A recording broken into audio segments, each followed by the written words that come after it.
ان کے سارے جتنے مسائل ہیں، امام اعظم ابو حنیفہ رحمۃ اللہ تعالی علیہ کا جو مسلک ہے، ان کے تمام مسائل جس چیز سے نکلتے ہیں وہ اللہ کی کتاب قرآن سے نکلتے ہیں اور مصطفیٰ کی احادیث سے اس کا ثبوت ملا کرتا ہے۔ انہوں نے ہم کو آسان کر کر بتلا دیا۔ وضو میں کتنے فرض ہیں؟ آپ سے اور ہم سے پوچھا جائے تو ہم کہیں گے کہ 4 فرض ہیں۔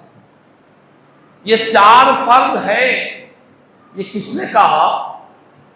کیا اللہ نے قرآن میں کہا؟ کیا رسول اللہ صلی اللہ علیہ وسلم نے احادیث میں کہا ہے؟ تو ہمارے امام اعظم ابو حنیفہ رحمۃ اللہ تعالی علیہ نے وضو کے جو فرائض ہیں قرآن کی کس آیت سے ثابت ہے، انہوں نے آسان کر کر ہم کو بتلایا کہ تم وہاں تک اس آیت تک نہیں پہنچ سکتے، اس کی فرضیت کو نہیں سمجھ سکتے کہ وہ کیسے فرض ہے، کون سی آیت میں کہا گیا فرض ہے۔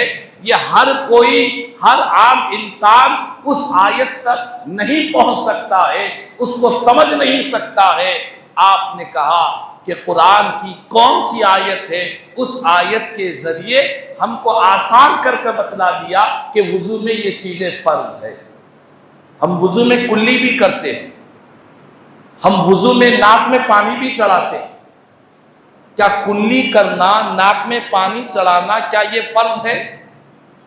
کیا یہ ضروری ہے؟ اگر کوئی بغیر کلی کے وضو کر لے تو اس کا وضو ہوگا یا نہیں ہوگا؟ کوئی بغیر ناک میں پانی چڑھائے وضو کرے تو اس کا وضو ہوگا یا نہیں ہوگا؟ صرف آپ وضو پر غور کریں، کئی مسائل نکلتے ہیں۔ ہم وضو کے اعضاء کو، جتنے اعضاء وضو ہے، ہم اس کو 3 بار دھوتے ہیں۔ اگر کوئی 2 بار دھوئے وضو ہوگا یا نہیں ہوگا؟ کوئی 1 بار دھوئے وضو ہوگا یا نہیں ہوگا؟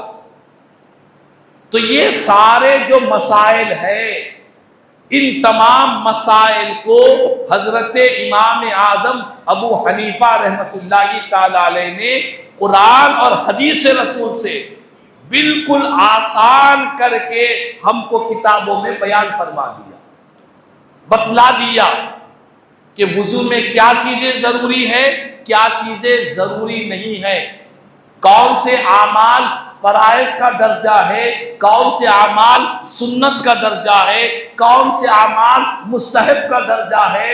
یہ سارے درجات ہم کو کہاں سے معلوم ہوں گے؟ ہم قرآن سے کیسے ثابت کریں گے؟ ہم کیسے حدیث رسول کے ذریعے کہیں گے؟ ہر ایک انسان کے پاس اتنا علم نہیں ہوتا، ہر ایک انسان کے پاس اتنی صلاحیت نہیں ہوتی کہ وہ فرائض کو سمجھ سکے، سنتوں کو سمجھ سکے، نوافل کو سمجھ سکے، مستحبات کو سمجھ سکے۔ یہ ہر ایک انسان کے اندر اتنی صلاحیت نہیں ہوتی۔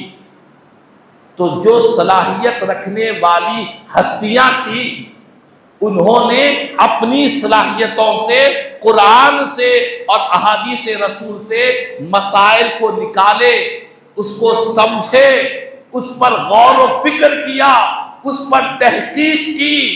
ہزاروں علماء کا مجمع میں بیٹھ کر سب لوگ ایک بات پر جب متفق ہو گئے تو اس چیز کو کتابوں میں بیان کر دیا گیا۔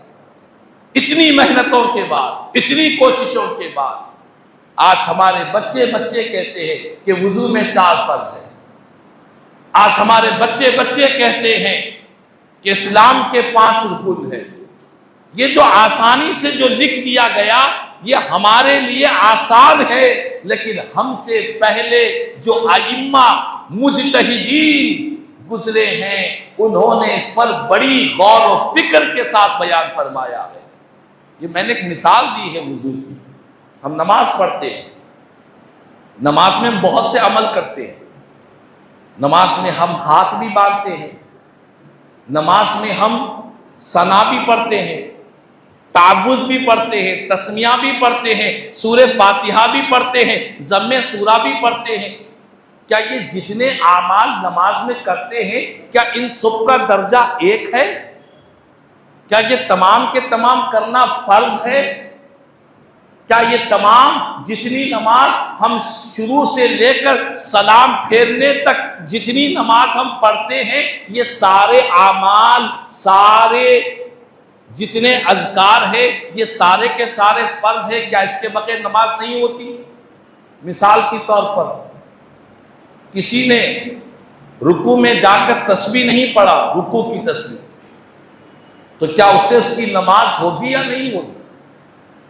کسی نے ہاتھ باندھ کر تعوذ نہیں، ثنا نہیں پڑھا، کسی نے تعوذ نہیں پڑھا، کسی نے تسمیہ نہیں پڑھا، کسی نے قرآن کی تلاوت ہی نہیں کی، یہ سارے ایک نماز کے اندر کئی مسائل ہیں۔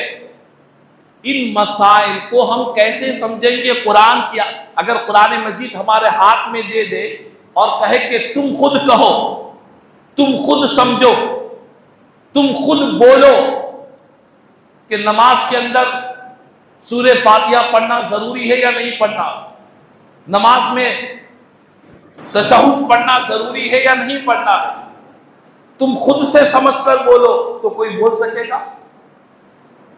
بولنا تو دور ہے، قرآن پڑھ نہیں سکے گا ہر ایک انسان۔ تو اس کے لیے جو اس سمجھنے والے جو ماہرین ہیں، قرآن کو سمجھنے والے، حدیث رسول کو سمجھنے والے جو ماہرین ہیں، انہی ماہرین کو مجتہدین کہتے ہیں، انہی ماہرین کو مجتہدین کہتے ہیں، فقہا کہتے ہیں، جو قرآن کو پڑھتے بھی ہیں، سمجھتے بھی ہیں، اس کے مفہوم کو جانتے بھی ہیں، اور کون سا حکم کس درجے کا ہے اس کو بھی پہچان لیتے ہیں۔ اسی لیے کہا گیا نماز ہم پڑھتے ہیں، پوری نماز میں ہر عمل فرض نہیں ہے، ہر عمل ضروری نہیں ہے، کچھ اعمال فرائض کے ہیں، کچھ اعمال واجبات کے ہیں، کچھ اعمال سنتوں کے ہیں، کچھ اعمال مستحبات کے ہیں۔ تو یہ جو ساری چیزوں کو آسان کر کر ہم تک پہنچی ہے، کیسے پہنچی؟ ہم تک خود سے نہیں پہنچی، بلکہ ہمارے اماموں نے اس پر بڑی محنت کی ہے، اپنی زندگیوں کو قربان کیا ہے اللہ کے کلام کو سمجھنے کے لیے، مصطفیٰ کی حدیثوں کو سمجھنے کے لیے، ایک ایک مسئلے کے لیے سمجھنے کے لیے۔ ہمارے امام اعظم ابو حنیفہ رحمت اللہ تعالی علیہ جب انہوں نے اپنی فقہ کو بیان کیا، لکھا، تو یوں ہی مجھے یہ چیز اچھی لگتی ہے، مجھے یہ چیز پسند ہے، میرا دل یہ بول رہا ہے، ایسا نہیں کیا، بلکہ تاریخ کی کتابوں میں اور فقہا نے کتابوں میں بیان کیا کہ ایک مسئلے کو سمجھانے کے لیے 1000 علماء کا مجموعہ ہوتا، 1000 عام انسانوں کا نہیں، علماء اہل علم کا مجموعہ ہوتا، 1000 علماء کے مجموعے میں ایک مسئلے کو بیان کیا جاتا، سب کے سامنے بیان کیا جاتا۔ اگر کسی کو کچھ اختلاف ہوتا اس مسئلے پر، وہ عالم دین کھڑے ہوتا اور کہتا کہ مجھے یہ جو مسئلہ بیان کیا جا رہا ہے مجھے اس پر اختلاف ہے، تو اب ان کے اختلاف کو دور کیا جاتا، سمجھایا جاتا، اور ایک مسئلے کو سمجھنے کے لیے پوری رات گزر جاتی، بسا اوقات ایک ہفتہ گزر جاتا، بسا اوقات ایک مہینہ گزر جاتا صرف ایک مسئلے کو بیان کرنے کے لیے۔ اور جب وہ مسئلہ حل ہو جاتا، سارے علماء اس پر متفق ہو جاتے، ہاں امام اعظم ابو حنیفہ رحمت اللہ تعالی علیہ نے جس مسئلے کو ثابت کیا ہے قرآن سے، حدیث رسول سے، 1000 علماء جب متفق ہو جاتے تب کہا جاتا کہ اس مسئلے کو اب کتاب کے اندر لکھا جائے۔ اللہ اکبر! ایسی تحقیق کے ذریعے ہم تک علم پہنچا۔ بعض ہمارے نادان ناواقف لوگ، جاہل قسم کے لوگ، بے باکی کے ساتھ کہہ دیتے ہیں کہ نہیں یہ مسئلہ قرآن و حدیث کے خلاف میں ہے، یہ مسئلہ امام اعظم ابو حنیفہ رحمۃ اللہ تعالی علیہ کا یہ مسئلہ صحیح نہیں ہے، یہ قرآن و حدیث کے خلاف میں ہے، آسانی سے کہہ دیتے ہیں۔ لیکن میرے امام اور آپ کے امام، کروڑوں حنفیوں کے امام اعظم ابو حنیفہ رحمۃ اللہ تعالی علیہ جب کوئی مسئلہ بیان کرتے تو اس مسئلے کو عوام کے درمیان میں نہیں، 1000 علماء کے مجموعے میں بیان کرتے۔ تو اتنے علماء کے سامنے کوئی مسئلہ بیان کیا گیا، اس پر جب سب متفق ہوئے، کیا وہ مسئلہ قرآن و حدیث کے خلاف ہو سکتا ہے؟ آپ اور ہم ایک مسئلہ کبھی پیش آیا، لوگ سوال کرتے ہیں کسی مسئلے کے بارے میں، کسی بھی مسئلے کے بارے میں سوال کرتے ہیں، تو ان کا جواب ایک مفتی صاحب جواب دے دیے، پھر ان کو شک ہوا تو پھر دل کے اطمینان کے لیے ایک اور مفتی صاحب سے پوچھے، انہوں نے بھی وہی مسئلہ سنا دیا کہ ہاں یہ مسئلہ ایسا ہی ہے، اور دل کے اطمینان کے لیے تیسرے مفتی صاحب سے پوچھ لیے، انہوں نے بھی کہا کہ ہاں یہ مسئلہ ایسا ہی ہے۔ جب 3 مفتیان اکرام سے آپ اور ہم پوچھ لیتے ہیں تو کیا اس کے بعد شک و شبہ دل میں رہتا ہے؟ نہیں رہتا۔ کہتے ہیں کہ بھائی میں بڑی تحقیق سے بات بول رہا ہوں، پراپرٹی کے مسئلے میں کوئی اختلاف ہوا یا میاں بیوی کے درمیان کوئی جھگڑا ہوا، کوئی طلاق کا مسئلہ ہوا، آپ 1 2 3 مفتیان اکرام سے پوچھتے ہیں، تینوں کا جواب ایک ہی آیا تو ہم کہتے ہیں کہ ہاں بھائی یہ 100% یہ بات بالکل صحیح ہے، اتھینٹک بات ہے۔ ایک ہی مسئلہ میں نے 3 علماء سے پوچھا، تینوں کا جواب ایک ہی آیا ہے، اب آپ کو کوئی شک نہیں رہتا۔ لیکن قربان جائے، میں اور آپ جس حنفی مسلک کو مانتے ہیں، میں اور آپ جس امام اعظم ابو حنیفہ رحمۃ اللہ تعالی علیہ کی تقلید کرتے ہیں، ان کے مسائل کو مانتے ہیں، اس پر عمل کرتے ہیں، یہ کسی 3 علماء کے درمیان کی بات نہیں، 1000 علماء کے مجموعے میں یہ بات بیان کی گئی ہے۔ جب سب متفق ہوئے تب یہ مسئلے کو کتابوں میں بیان کیا گیا، تو کتنا مضبوط ہوا، کتنا ایتھینٹک ہوا، کتنا پیور مسئلہ ہوا۔ اگر آج کسی کو سمجھ میں نہیں آ رہا ہے تو آج کے انسان کے سمجھ کی کوئی ویلیو ہے، کوئی مقام ہے؟ آج کا انسان جسے سمجھ میں نہیں آتا ہے اسے تو قرآن سمجھنا تو دور کی بات ہے، قرآن پڑھنا نہیں آتا، صحیح طریقے سے پڑھنا نہیں آتا۔ آج بڑی بڑی باتیں لوگ کر بیٹھتے ہیں، لیکن جب عملی میدان میں ہم اس کو بٹھا کر پوچھتے ہیں کہ ٹھیک ہے جو تو کہہ رہا ہے، یہ قرآن اپنے ہاتھ میں لے، ہم جہاں سے کہتے ہیں وہاں سے پڑھ کر بتلا، ایک رکوع تو دور کی بات ہے، ایک آیت صحیح پڑھ نہیں سکتا۔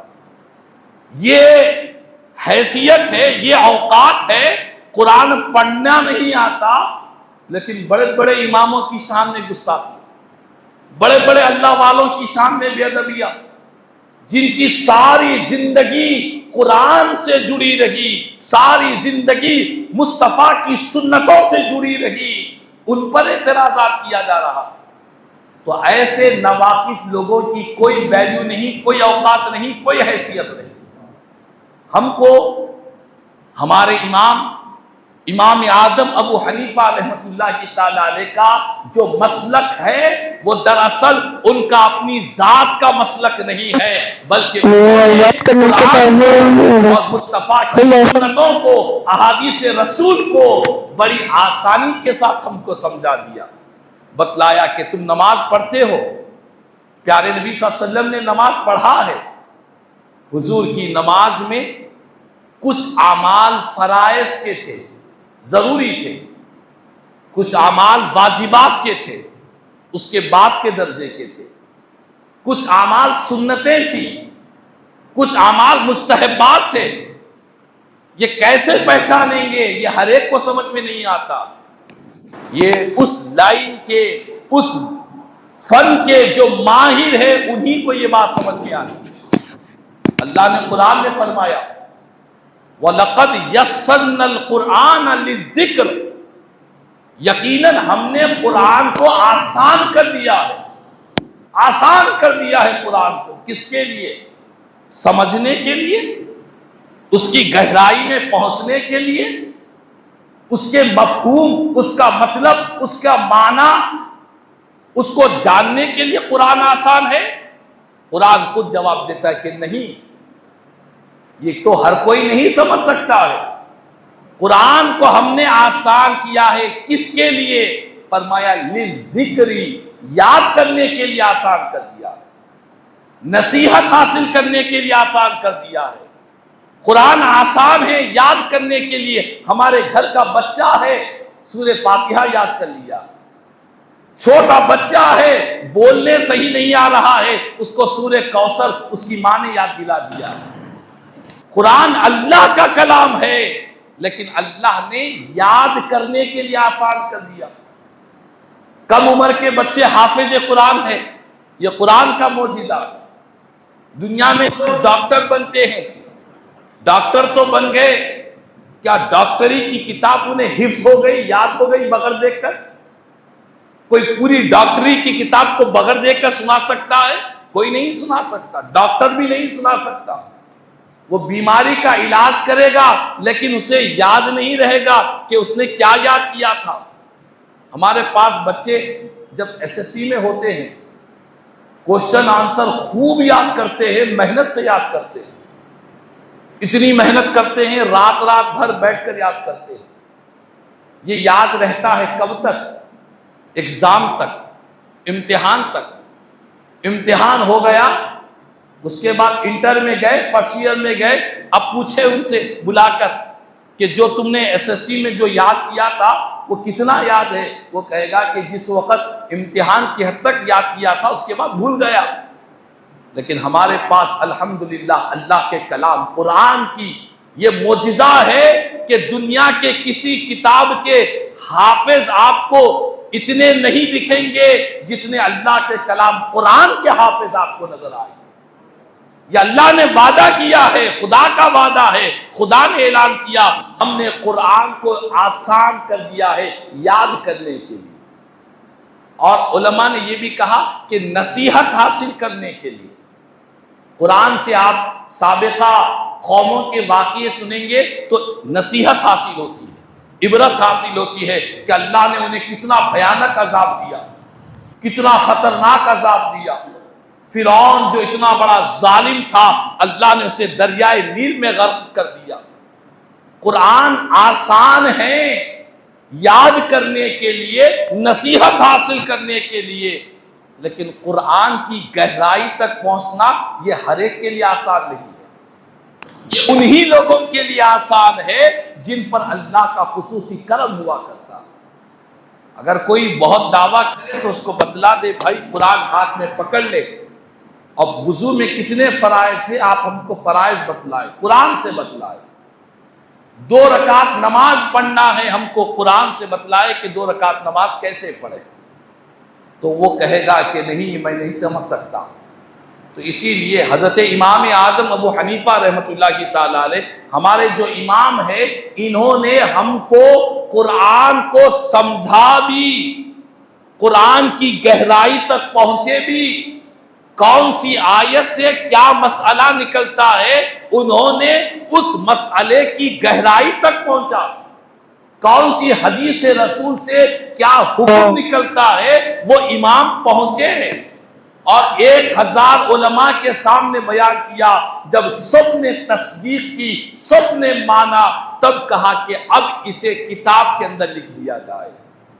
تو اتنی تحقیق سے لکھا ہوئی بات، اتنی تحقیق سے لکھا ہوا فقہ، اتنی تحقیق سے لکھی ہوئی امام اعظم کی کتابیں، کیا یہ قرآن و حدیث کے خلاف میں ہو سکتی ہے؟ اگر کوئی نہیں سمجھ رہا ہے، کسی کو اگر خلاف میں دکھ رہا ہے تو یہ اس کی عقل کا قصور ہے۔ آج بھی حنفی علماء بیان کرتے ہیں کہ امام اعظم کا ہر مسئلہ قرآن اور حدیث کی سے بالکل ثابت ہے۔ اور اسی مہینے کی 2 تاریخ کو